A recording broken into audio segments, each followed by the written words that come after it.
जो शराब पिएगा वो तो मरेगा ही, ये तो उदाहरण ही सामने है कि पियोगे तो मरोगे, यही तो बात है। मुख्यमंत्री जी वो इसलिए पी रहा है क्योंकि बिहार में शराब मिल रही है। आप तो इस बात को नकारते हैं ना कि नहीं मिलती। आप तो खुलेआम यही बोलते हैं कि कहाँ मिल रही है, कौन देखा, कहीं मिला शराब बिहार में? अरे तब तो बिहार में हर जगह कहेंगे देखो मरा, दारू पिया तो मरा, मत पियो मरोगे, इसका तो और ज्यादा हम प्रचार कर रहे हैं। पियोगे तो मरोगे ये उनकी सोच है, पर जो पिलाएगा वो मौज करेगा ये भी मुख्यमंत्री नीतीश कुमार जी की सोच है। तो दारू पी के मर जाएगा तो उसको हम लोग कंपनसेशन देंगे। भाई मेरा कोई सगा होगा, भले वो कितना भी बुरा व्यक्ति क्यों नहीं हो, क्या आप उसके मरने की कामना करोगे? पर ये कामना करना मुख्यमंत्री जी की सोच को दर्शाता है बिहारियों के प्रति। सवाल ही नहीं पैदा होता, ये कभी मत सोचिए। और नहीं, अगर यही करना है तो सब मिलके तय कर लीजिए।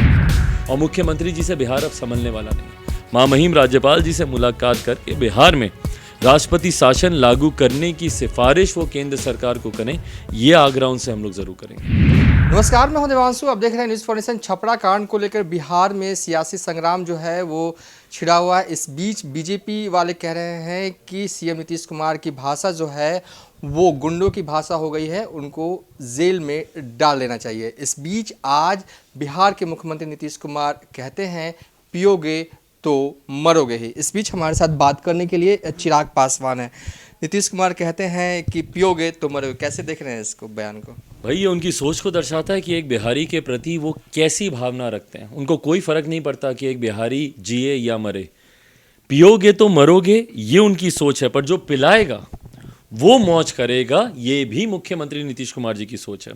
क्योंकि मरने की कामना मुख्यमंत्री जी गरीब परिवार से आने वाले लोगों के लिए ही करते हैं।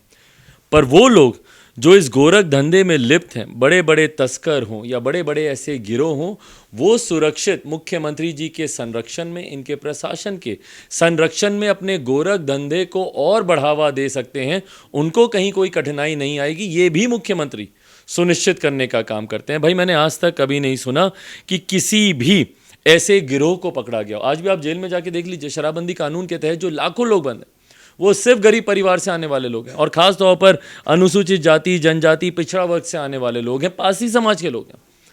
ताड़ी बेचेंगे तो उनको जेल में डाल देंगे, पर वहीं पे अगर कोई शराब, अवैध शराब का आयात कर रहा है सीमावर्ती इलाकों से या अवैध शराब का निर्माण कर रहा है अलग अलग पंचायतों में, तो उन लोगों को मुख्यमंत्री नीतीश कुमार जी के ही प्रशासन के लोग संरक्षण देने का काम करते हैं।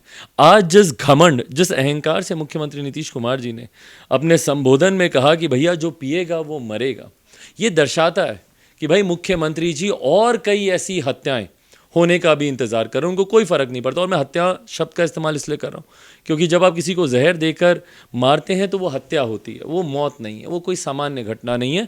आप जानबूझकर किसी को जहर दे रहे हैं उसको मारने के लिए, और ये जानबूझकर जिसकी जानकारी में है, भले वो प्रशासन के लोग हों या प्रशासन का मुखिया, बिहार में जो गृह मंत्री होते हैं, जो संजोग से हमारे प्रदेश के मुख्यमंत्री भी हैं, अगर उनकी जानकारी में है और उनके नाक के नीचे अगर इस तरीके की घटना को अंजाम दिया जा रहा है, तो जांच की आंच इन सब के ऊपर आनी चाहिए, कार्रवाई इन सब पे होनी चाहिए। पर अफसोस इस बात का है कि भैया कार्रवाई सिर्फ निर्दोषों पे, आम बिहारियों पे होती है।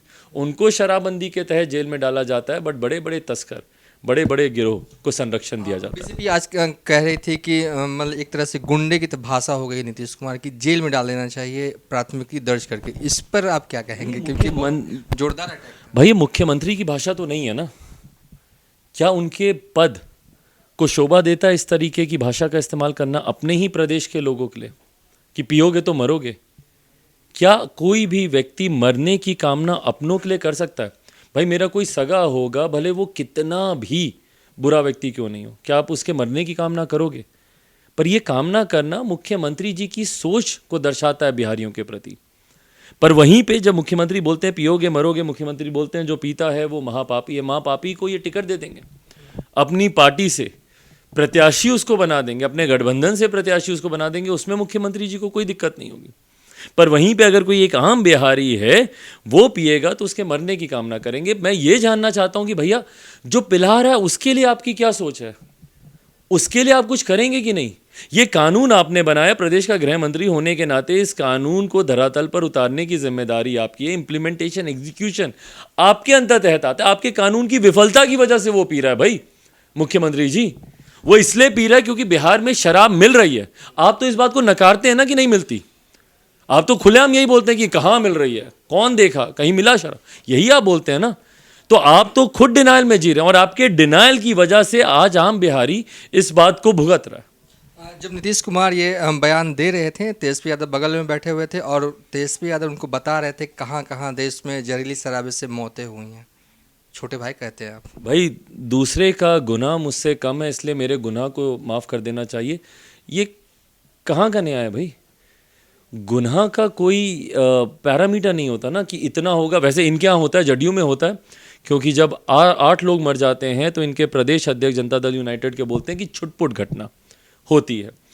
आज 60 से ज़्यादा, और ये तो ऐसे आंकड़े हैं जो कि कहा जा रहा है कि 60, पर कई हकीकत में इससे कई ज़्यादा लोग इस घटना में मारे गए हैं। तो शायद मैं मानता हूं कि ये इनके लिए संभवतः बड़ी घटना, या जदयू के प्रदेश अध्यक्ष शायद वो मानेंगे कि ये बड़ी घटना है। पर दूसरे प्रदेशों में आंकड़े ज़्यादा हैं अपराध के, इसलिए मेरा प्रदेश बेहतर है, ये गलत है, ये सोच ही गलत है। और मुख्यमंत्री जी की इस सोच का जो भी समर्थन करता है, कहीं ना कहीं आने वाले दिनों में बिहार की जनता उनको भी जवाब देने का काम करे। आखिरी सवाल है, छपरा जा रहे हैं, कब जा रहे हैं? भाई कल है जाने का कार्यक्रम। कल छपरा जाने के बाद वहाँ से फर्स्ट हैंड रिपोर्ट लेकर परिवार वालों से मिलकर उनकी क्या क्या मांगे हैं। बहरहाल पार्टी की तरफ से आज हम लोगों ने भी इस बात को स्पष्ट किया है कि जितने भी पीड़ित परिवार हैं उनको उचित मुआवजा दिया जाए, 25-25 लाख रुपए का मुआवजा दिया जाए। कई परिवार ऐसे हैं जिन्होंने खाने कमाने वाला अपना खोया है। परिवार मुआवजा तो नहीं मिलने वाला है, आप जानते ही हैं। तो ये अहंकार है मुख्यमंत्री जी का और उनके आश्रितों को सरकारी नौकरी, और अगर नहीं तो परसों हम लोग महामहिम राज्यपाल जी से भी हम लोग मुलाकात करेंगे। भाई अराजकता के माहौल में अब बिहार ज़्यादा समय नहीं चल सकता है और मुख्यमंत्री जी से बिहार अब संभलने वाला नहीं है। महामहिम राज्यपाल जी से मुलाकात करके बिहार में राष्ट्रपति शासन लागू करने की सिफारिश वो केंद्र सरकार को करें, ये आग्रह उनसे हम लोग ज़रूर करेंगे। चलिए, चिराग पासवान, अभी तक के लिए इतना ही। आप देखते रहिए न्यूज़ फॉर नेशन।